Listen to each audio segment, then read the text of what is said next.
আসসালামু আলাইকুম, আমি সোহেল। গত ক্লাসের ভিডিও আপলোড দেওয়ার পরে অনেকেই আপনারা আমাকে জিজ্ঞাসা করেছেন আমার উপহারটি কোথায়। কারণ আমার ভিডিওর প্রথমেই ছিল আজকের এই ভিডিও ক্লাসটা আমি আপনাদের উপহার দিচ্ছি। আজকে আশা করি আজকের যদি আপনারা আমার এই ক্লাসটা একটু মনোযোগ সহকারে দেখেন তাহলে আপনারা উপহার অবশ্যই পেয়ে যাবেন। তাহলে আমাদের গত ক্লাস ছিল ফিউচার ইনডেফিনিট টেন্সের উপরে। দ্যাট মিন্স যদি কোনো বাক্য বাংলায় ব অথবা বে যুক্ত হয়, ওই সকল সেন্টেন্সগুলোকে আমরা যখন ইংরেজিতে অনুবাদ করব তাহলে আমাকে উইল শব্দটি ইউজ করতে হবে। তাহলে আজকে আমরা শিখব উইল, দ্যাট মিন্স ব অথবা বে যুক্ত বাক্যের নেগেটিভ ফর্ম। ওকে, তাহলে আমরা শুরু করছি। তাহলে আপনারা সবাই জানেন, যারা আমার গত ক্লাসটি করেছিলেন তারা সবাই জানেন যে ব এবং বে যুক্ত বাক্যকে আমরা যখন ইংরেজিতে অনুবাদ করব তখন সেখানে আমাকে উইল যুক্ত করতে হবে। যেমন আমি যাব, এবং আপনারা এও শিখেছেন যে আমি যাব, আই উইল গো। উইলটাকে আমার সংক্ষিপ্ত ফর্মে লিখতে হবে আই এর সাথে। যখন আই এর সাথে উইলটা হয় তখন সেটা হয়ে যাবে আল গো, আমি যাব। তাহলে এখন আমি যদি এমনটা বলতে চাই যে আমি যাব না, যাব না, যাব না, ব না, যাব না, এই বয়ের জন্য আসবে উইল, আর ন মানে না আসবে নট। এই উইল নটকে সংক্ষেপে লেখা হবে ওন্ট। সকলে একটু প্লিজ মনোযোগ দিবেন। ওন্ট, আমি উচ্চারণ লিখে দিচ্ছি, ওন্ট। উইল নটকে সংক্ষেপে লিখতে হবে won't. Yeah, second please. Will not, won't, won't. Yes, you are right, won't. তাহলে উইল নটকে সংক্ষেপে লিখতে হবে ওন্ট। এখন যদি কেউ আপনারা এমনটা বলতে চান, আই ওন্ট গো, আমি যাব না, আই ওন্ট গো। আমি খাবো না, আই ওন্ট ইট। আমি খেলবো না, আই ওন্ট প্লে। আমি আসবো না, আই ওন্ট কাম।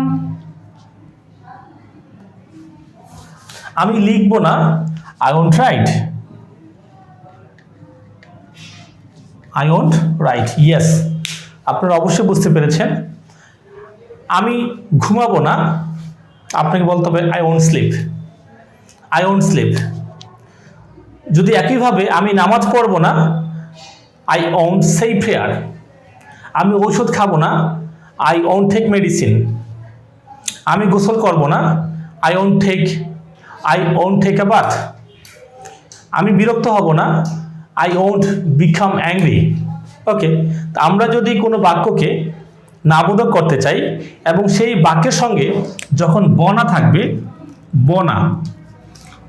বনা, ওই সকল বাক্যের সাথে আপনাকে অবশ্যই ওন্ট ইনক্লুডিং করতে হবে।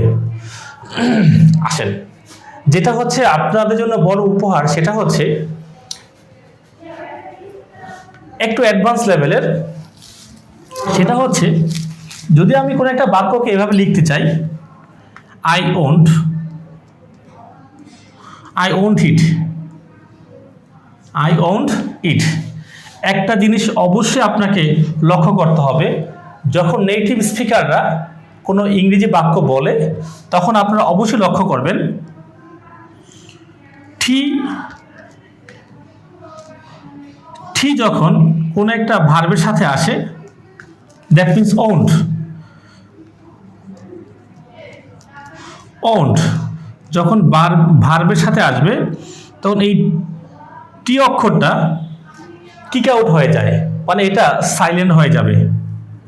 দ্যাট মিন্স এটার উচ্চারণটা হবে আই ওন ইট। আমি একটু স্পষ্ট করে লিখছি,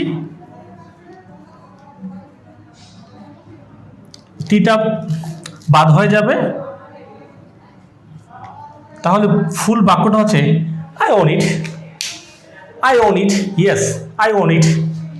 আমি যাব না, I won go, yes I won go. আমি ঘুমাবো না, আই ওন স্লিপ। আমি নাচবো না, আই ওন ডান্স। আমি খেলবো না, আই ওন প্লে। এটাকে আমরা সবাই সব সময় যখন আমরা কোনো একটা বাক্য বলি, যারা আমরা নেটিভ স্পিকার না, যারা শিখে আসছে, আমরা সব সময় বলে থাকি আই ওন্ট ইট। এটার সঠিক উচ্চারণটা হবে I on it, I on it, I won't go, I won't play, I won't go there, I won't take ablution, I won't say prayer, I won't go there, I won't write now. আমি এখন লিখবো না, আমি ঘুমাবো না, I own sleep, I own sleep, yes. তাহলে আজকের পর থেকে আমরা ব বেযুক্ত বাক্যের সাথে আমরা অবশ্যই উইল শব্দটা ইউজ করব, এবং যদি কোনো বাক্য নেগেটিভ হয় আমাকে ইউজ করতে হবে won, I on eat, yes won't, ওন্টকে সংক্ষেপে হচ্ছে ওন ইট। ধন্যবাদ সবাইকে। আশা করি আমাদের প্রত্যেকটা ভিডিওর সাথে আপনারা থাকবেন, অবশ্যই আপনাদের মতামত দিবেন, এবং যদি আপনারা কন্টিনিউ করেন আমাদের সাথে, আশা করি অল্প অল্প করে আপনারা অনেক উপকৃত হতে পারবেন।